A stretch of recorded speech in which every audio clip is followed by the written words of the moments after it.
Aqui é a figa cruzada, você bota atrás da porta, pode plantar o mal olhado, olho grosso e inveja. Só que ela é cruzada, ela tem a mão fechada. A história de uma cidade pode ser contada por mapas, gravuras, desenhos, fotos, livros e documentos históricos. A história está também nas ruas, nas construções, nos monumentos. Mas ela não é feita só de coisas mortas. Ela é viva e depende do ponto de vista de quem a constrói. É o homem quem confere valor histórico aos fatos passados.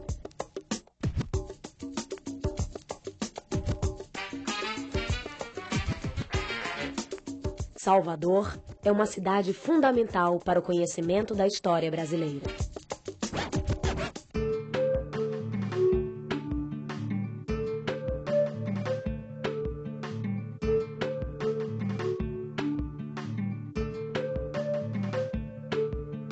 Meu nome é Vivian Caroline, sou nascida e criada na cidade de Salvador, tenho 26 anos, estudo jornalismo, sou diretora cultural da Didá Escola de Música e também percussionista da Didá Banda Feminina. Eu estou aqui para falar um pouquinho da minha cidade, da cidade de Salvador. Bem, Salvador tem mudado muito nos últimos anos, tem crescido, porém o povo da Bahia não perde sua raiz. A cultura afro-brasileira mantém uma forte identidade com Salvador. Quando os portugueses chegaram ao Brasil em 1500, desembarcaram em Porto Seguro, sul da Bahia, mudando para sempre a vida dos índios que aqui viviam. Na época, as principais potências europeias viviam um momento de grande expansão de suas fronteiras geográficas e econômicas. Um ano após, em 1501, o navegador italiano Américo Vespúcio, a serviço do rei de Portugal, chega à terra que batizou de Bahia de Todos os Santos. Em 1549, neste local, Tomé de Souza, primeiro governador-geral do Brasil, funda a cidade de Salvador. Esta região era constantemente invadida por corsários que vinham em busca de riquezas naturais, como o pau-brasil e a cana-de-açúcar.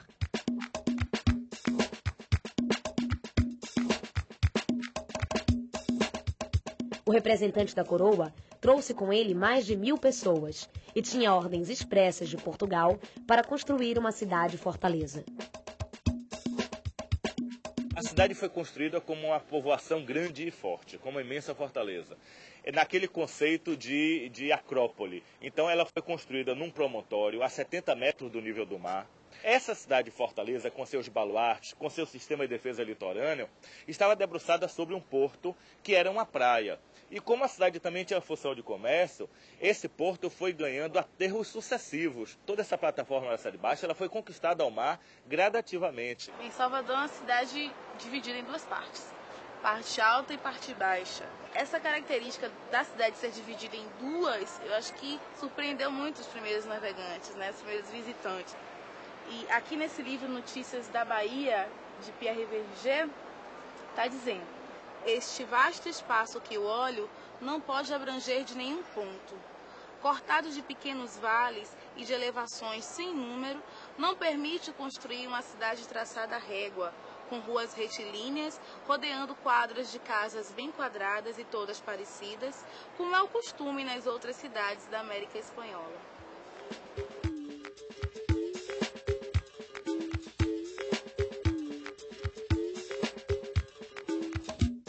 Salvador foi escolhida para ser a primeira capital do Brasil por sua excelente localização e proximidade do centro econômico da colônia, o Nordeste açucareiro. E também por ser rota de apoio para o comércio com as Índias e o Oriente. A partir daí, tornou-se o principal porto de carga e descarga de mercadorias da região. Lá embaixo a gente tem o Mercado Modelo, a Baía de Todos os Santos, a Capitania dos Portos, a Feira de Água de Meninos.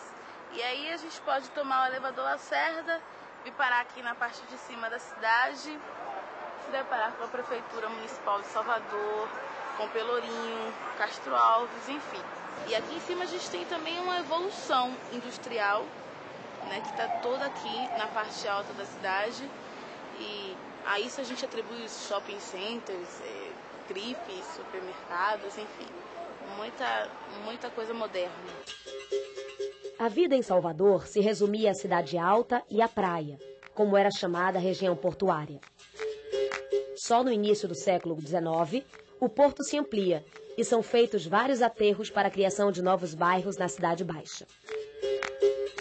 Nesse mesmo período, essas áreas começam a se integrar, com a criação de planos inclinados e, posteriormente, a construção do elevador Lacerda, em 1875.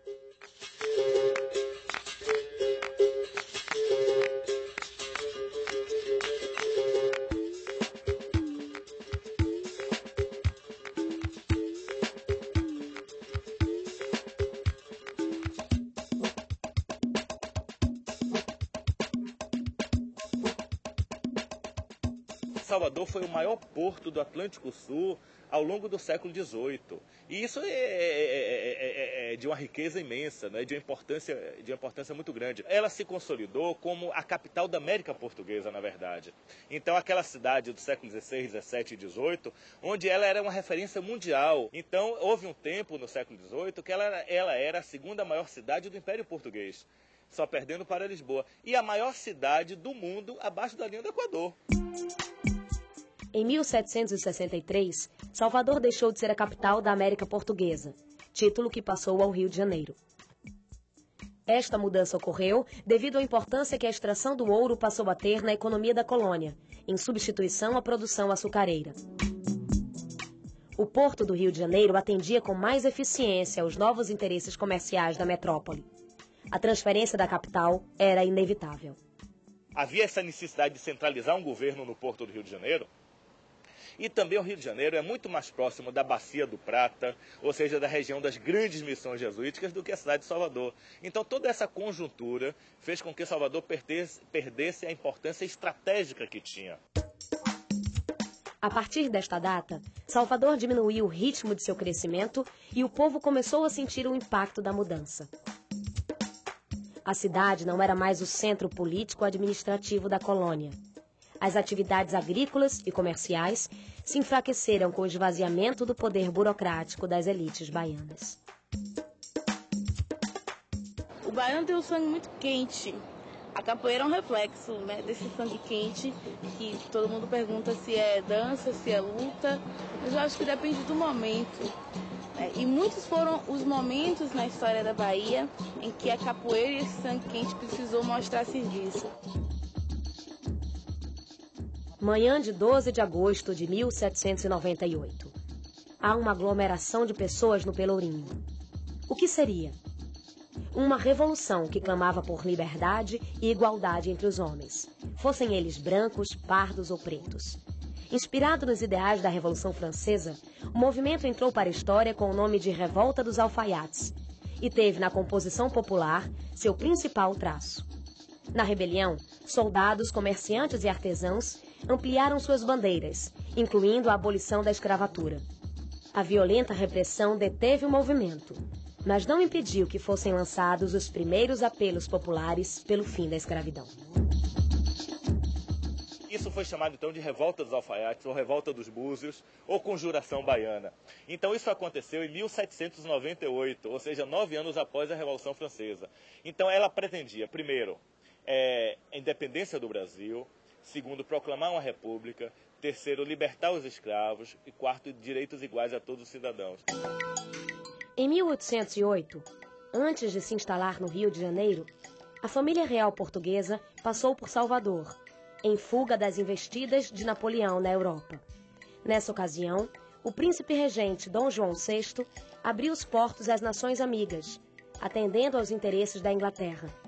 Este fato marcou o fim do pacto colonial. O Brasil se integrava ao mundo. Para cá, então, com a abertura dos portos, vem firmas estrangeiras, comerciantes estrangeiros, especialmente ingleses. E Salvador passa a se modernizar naquele tempo. Ela passa de 45 mil habitantes para 180 mil habitantes. E também o processo abolicionista se dá ao longo de todo o século XIX. As nossas fotografias são uma forma de imagem. Os tempos de criança. Nesse prédio, onde hoje funciona o Mercado Modelo, foi um porto de tráfico de escravos. E por aqui chegaram centenas, milhares de irmãos meus, antepassados, que ficavam aqui aglomerados, aguardando o momento de serem vendidos lá em cima.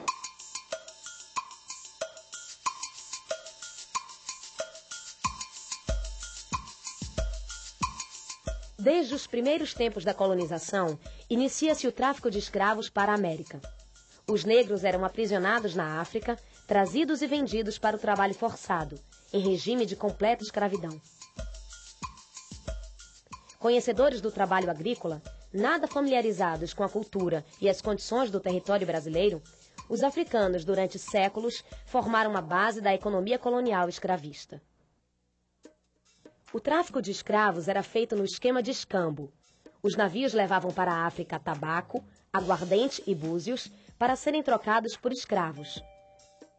Para os donos de engenho, o negócio era excelente. O tráfico negreiro internacional foi um dos grandes negócios da época, enriquecendo os traficantes daqui e da além-mar. Agora nós estamos aqui no Solar do Unhão. O Solar do Unhão foi mais um porto de recepção de escravos, né? Nessa imediação do Solar do Unhão até o Mercado Modelo, nós tínhamos pontos de venda, né? E aqui eles já chegavam, já eram pesados, já eram preparados, lubrificados para serem vendidos como mercadoria. Os negros africanos procediam de vários lugares e eram muito diferentes na língua, na cultura e na aparência física. Calcula-se que entre os anos de 1550 e 1850, o tráfico de escravos tenha trazido para a Bahia cerca de 1.200.000 africanos, dos quais 350.000 do Congo e Angola e 850.000 do hemisfério norte, golfos do Benin e de Biafra. Os africanos tinham origens diferentes, igualando-se apenas no sofrimento imposto pela escravidão. O que é que significa pelourinho? Pelourinho é uma coluna que é o símbolo da justiça.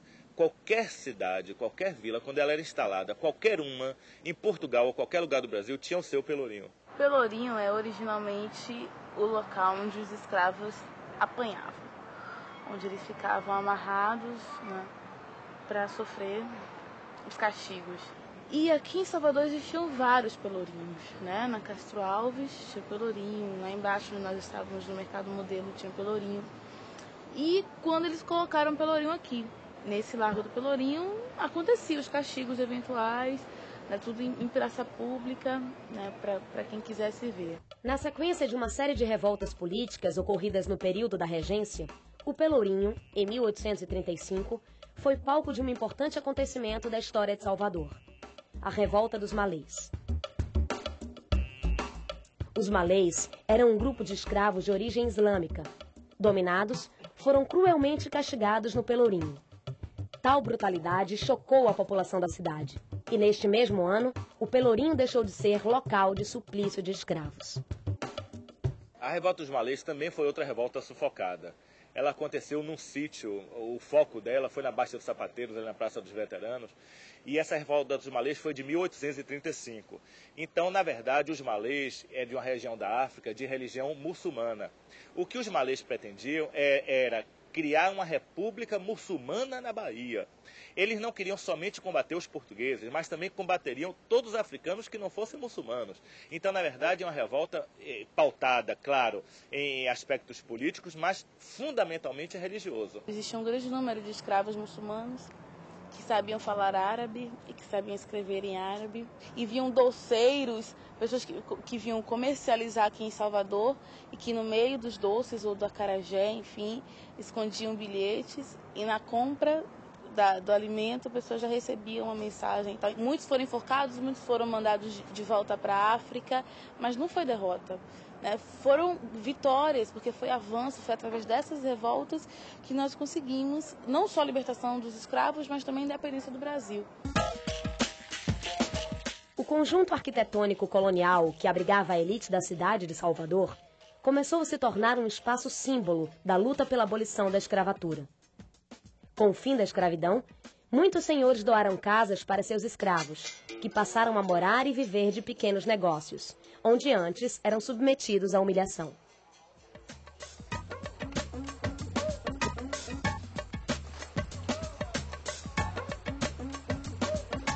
Quem morava no Pelourinho eram pessoas muito ricas, barões, né?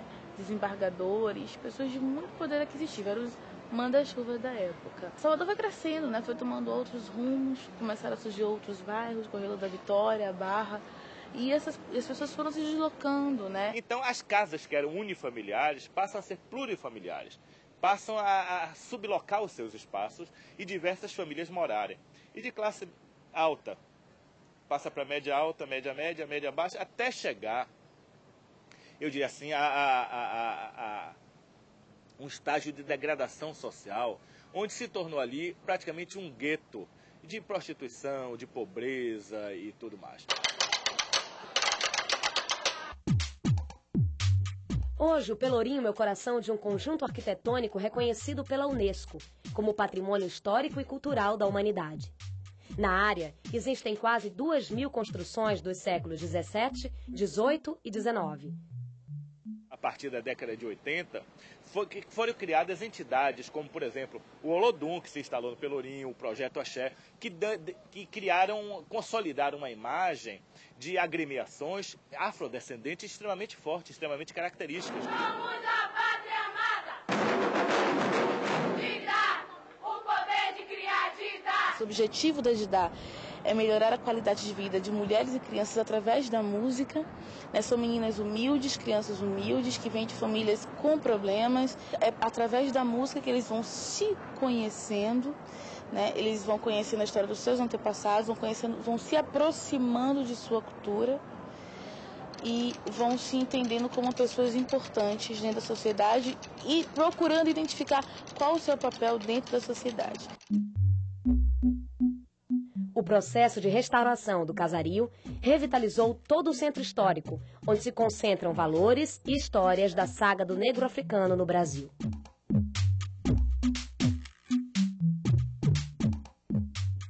O Pierre Verger, o que eu conheço dele é a proximidade dele, né, com um francês, mas que encontrou-se africano, encontrou-se baiano, era pai de santo, era Ialorixá, e que tinha uma visão muito especial, né, sobre a Bahia. Ele conseguia identificar valores em cenas comuns, né, do cotidiano baiano e conseguia ver um valor muito profundo no candomblé.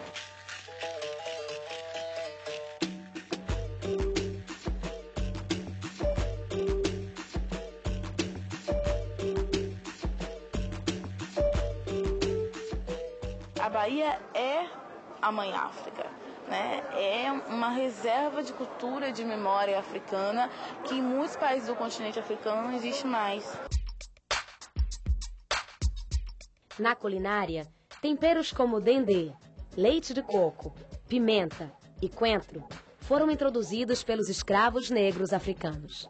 Agora nós estamos aqui na Feira de Água de Meninos, que é uma feira muito tradicional de Salvador, a mais tradicional. É a que guarda mais do costume, né, da tradição da feira livre. Tem um misticismo que envolve a feira que você não encontra em outro lugar. Que praticam candomblé, que são da religião candomblé, frequentam muito a Feira de Água de Minas para adquirir seus produtos. Aqui pratinhos para oferendas, vela, né? Eu vejo muito pro Cosme e Damião, dessas cores, colorido. Cosme e Damião são hereis, né, dentro do candomblé.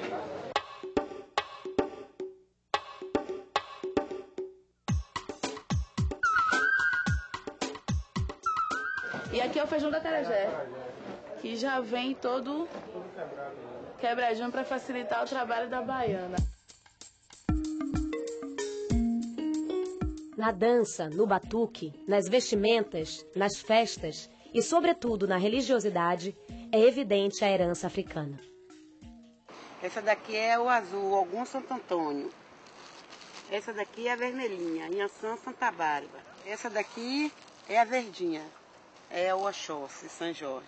Esse sincretismo se dá devido a quando os escravos vieram para o Brasil, eles não podiam adorar seus deuses, né? Eles tinham que esconder, né, o que eles acreditavam, porque para os brancos aquilo era coisa do demônio, e coisa que até hoje existe esse preconceito, né? Então, o que é que eles faziam? Eles escolheram santos católicos que tivessem as mesmas características ou características semelhantes que seus orixás.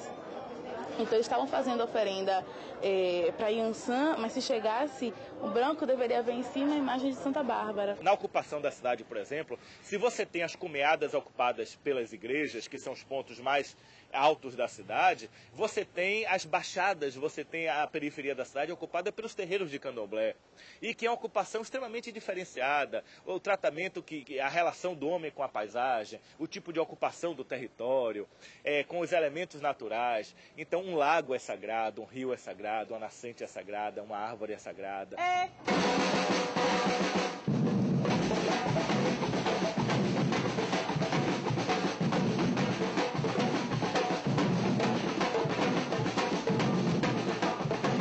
O símbolo maior da cidade de Salvador, o Pelourinho, é sugestivamente chamado de Roma Negra.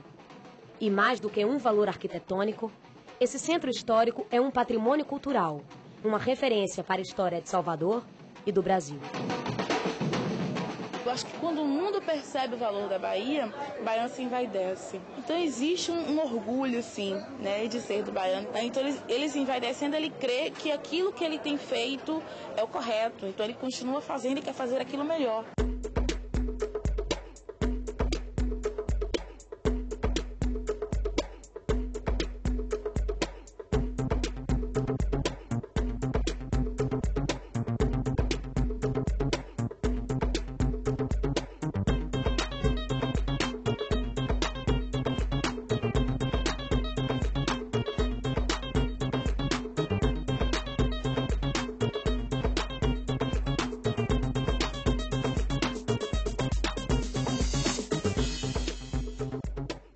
Jesus, que tome conta de vocês, livre das horas mal, Senhor do bom fim, que é o Pai de nós todos, abaixo de Deus.